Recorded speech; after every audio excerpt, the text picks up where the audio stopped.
Bahujan Samaj party की राष्ट्रीय अध्यक्ष बसपा सुप्रीमो आयरन लेडी गरीब कमजोर पिछड़ों एवं अपेक्षित आदि लोगों के आत्मनिर्भर बनाने के लिए उनके सम्मान व स्वाभिमान की लड़ाई लड़ने के लिए पूरा जीवन दबे कुचले लोगों को समर्पित करने वाली बहन कुमारी मायावती जी का 68वां जन्मदिन आजमगढ़ जनपद के अंबेडकर पार्क में बहुजन समाज पार्टी के तत्वाधान में बहुजन समाज पार्टी आजमगढ़ के पदाधिकारी व कार्यकर्ता बड़े ही धूमधाम से मनाए। कार्यक्रम का शुभारंभ सर्वप्रथम संविधान निर्माता डॉक्टर भीमराव अंबेडकर व बामसेफ बसपा संस्थापक मान्यवर काशीराम जी के चित्र पर पुष्प अर्पित करने के बाद शुरुआत की गई। कार्यक्रम का संचालन विनोद कुमार चौहान, कार्यक्रम की अध्यक्षता मुख्य कोऑर्डिनेटर आजमगढ़ जनपद के हरिश्चंद्र गौतम रहे, तो वहीं पर कार्यक्रम के मुख्य अतिथि पूर्व सांसद मुख्य कोऑर्डिनेटर आजमगढ़ मंडल डॉक्टर बलराम रहे।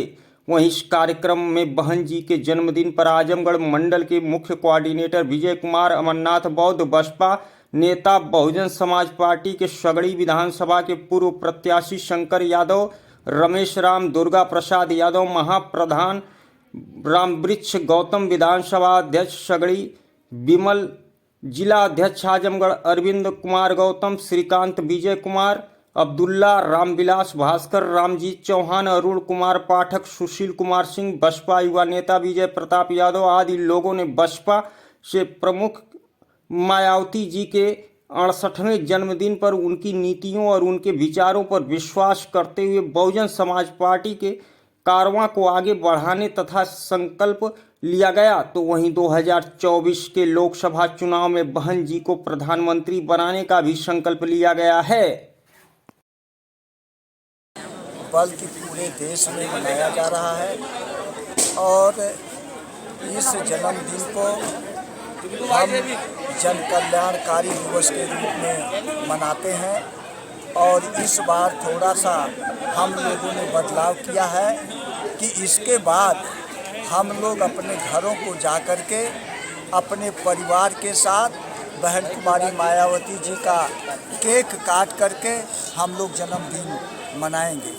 और इसी के साथ मैं ये कहना चाहता हूँ कि मान्यवर कांशीराम साहब ने बहन जी के जन्मदिन को आर्थिक दिवस के रूप में क्यों मनाना शुरू किया, क्योंकि मैं बताऊं 1989 की घटना का मैं जिक्र कर रहा हूं। 1989 में मैं यहाँ चुनाव लड़ा था लालगंज लोकसभा से और बहुत कम वोटों से मैं रामधन जी से हारा था। और हारने के बाद जब मैं मान्यवर कांशीराम साहब ने मुझे दिल्ली में बुलाया, पार्टी कार्यालय के लॉन में बैठे हुए थे, तो उसी समय हम लोगों के बीच में राजीव गांधी जी आ गए। और राजीव गांधी जी ने कहा, कांशीराम जी आप तो सड़क पर थे ही, हमको भी आपने सड़क पे कर दिया। तो साहब ने कहा, क्या मेरे वजह से आप सड़क पे आए हैं? तो उन्होंने कहा, हम आपके वजह से सड़क पर आए हैं। तब तक इतनी ही बात हुई थी कि डॉक्टर सुब्रमण्यम स्वामी आ गए। कहे, कांशीराम जी आज ये भारत देश ही नहीं पूरे दुनिया के लोग ये महसूस कर रहे हैं कि अगर भारत में किसी के पास मांस है तो वो कांशीराम के पास मांस है और किसी के पास मांस नहीं। तो क्या साहब ने कहा, क्या आप भी मानते हैं कि आप हमारे पास मांस है, जनशक्ति है? तो स्वामी जी ने कहा कि कांशीराम जी मैं मानता हूँ कि आपके पास सबसे बड़ी जनशक्ति है, लेकिन जो तुम सपना देख रहे हो वो तुम्हारा सपना कभी पूरा होने वाला नहीं है। आजमगढ़ सपा का गढ़ माना जाता है। एक मिनट। तब कांशीराम साहब ने कहा कि आप भी मानते हैं? तो उन्होंने कहा हाँ।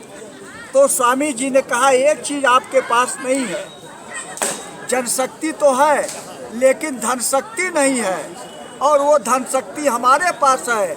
अगर हम दोनों एक हो जाएं तो हम आपके सपने को पूरा कर सकते हैं। साहब ने हंसते हुए कहा, स्वामी जी चलिए आपने मान लिया मेरे पास जनशक्ति है, लेकिन कांशीराम